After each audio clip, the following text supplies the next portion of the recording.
Бъги. Това ще много малко за представяне, че?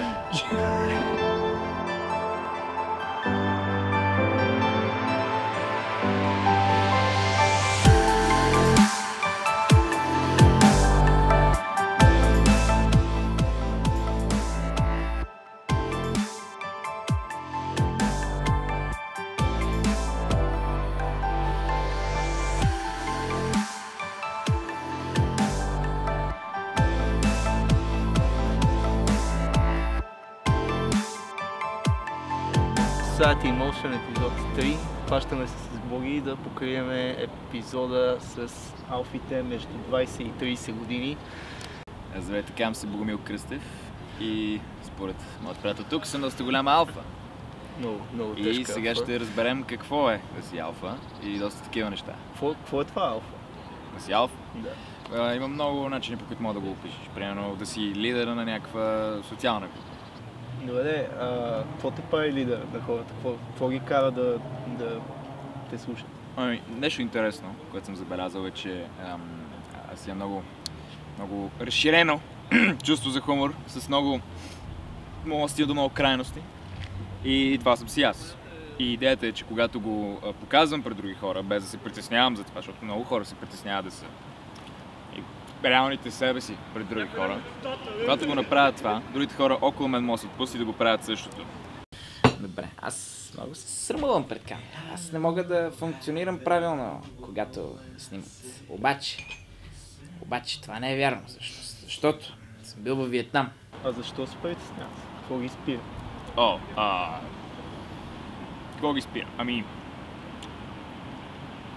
Социалния натиск от техни приятели, от очакванията на точно на въпросите приятели за това как те трябва да се държат. През 1960 година. Беше много трудно. Загубихме много мъже. Много хубави, красиви мъже. С мускули. Имаше и без мускули, ама тях не ги гледах. Това е страшен проблем според мен, защото много хора просто не могат да бъдат себе си заради този натиск и заради това, което ги заобикаля. Те дори да са заобиколени от най-близките си хора, от най-близките си приятели, те трябва да се държат по определен начин, за да се впишат и да се харесат, което не е добре. Ти никога ли си себе си по този начин и точно това Боги може да го прави до съвършенство. Той успява да е себе си във всяка една ситуация и очудващо или не се харесва на хората около него. Харесва се тая искреност, тая истинност, която излучваш. Абсолютно. Да. Преборих Хайн Крум. Само с клечка за зъб. Той умря. Аз не. Сега имам 1 милион в картата, защото баба е пич. Живи и здрави. Раждаш ли се алфа или просто работиш към това да станеш такъв? Работиш към това. Мисля, никой не се е родил алфа. Горе-долу е нещо като умение, което можеш да научиш. И всеки може да го научи това нещо.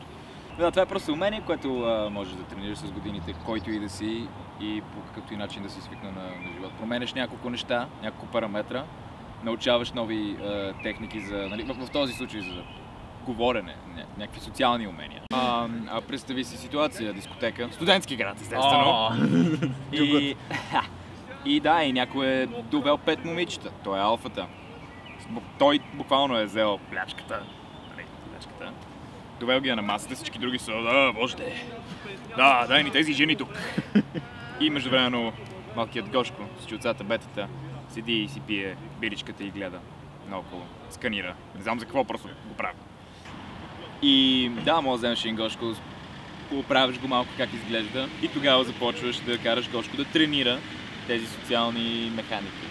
Точно.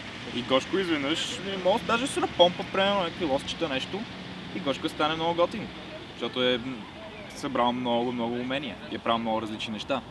Но идеята е, че не всеки човек е готов за това. Някои хора смятат и то едно солидно, не знам, 60% да кажа. Подгатвам тук хора, с които съм си говорил. Смятат, че ако те направят някаква такава промяна в живота си, научат нови умения, те накрая на цялото нещо няма да са себе си. Гошко на 5 годинки е много по-различно от Гошко на 20, нали така? може даже да кажеш, че Гошко на 5 годинки вече е мъртъв, защото Гошко на 5 годинки вече не съществува, нали така? Освен в главата ти, старите кожи на земята биват изхвърлени и земята продължава да прави земя неща. Според мен е точно така, тия качества човек не се ражда с тях. Какво става от него, зависи от неговите действия, от това какво той прави за себе си и за околните съответно. Много е важно да работиш върху тия умения и да ги развиваш в годините си, за да могат те в един момент да дадат плодове. Това, което аз смятам за алфите, е, че те се развиват в различните си етапи. Ето го Боги, 20 годишен студент, тепърва навлизаш в живота. Той, както и аз, нямаме какво да предложим на околните. Не сме най-можещите, най-знаещите. За сега. За сега не сме. И единственото, което може да предложим е желание да трупаме скилсет, да трупаме умения и да се развиваме с възможно най-бързи темпове. Защото в следващия си етап алфата имплементира този скилсет в резултати. И смятам, че това е най-важното нещо. Това те прави алфа, да билднеш този скилсет.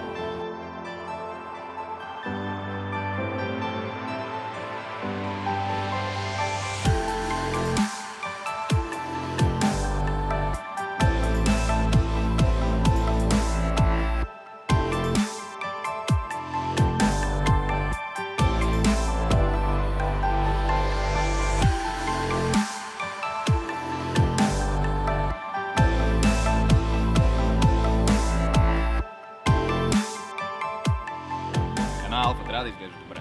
Не съм скинар. Просто обичам, когато си пипам косата да е като кукла Кен.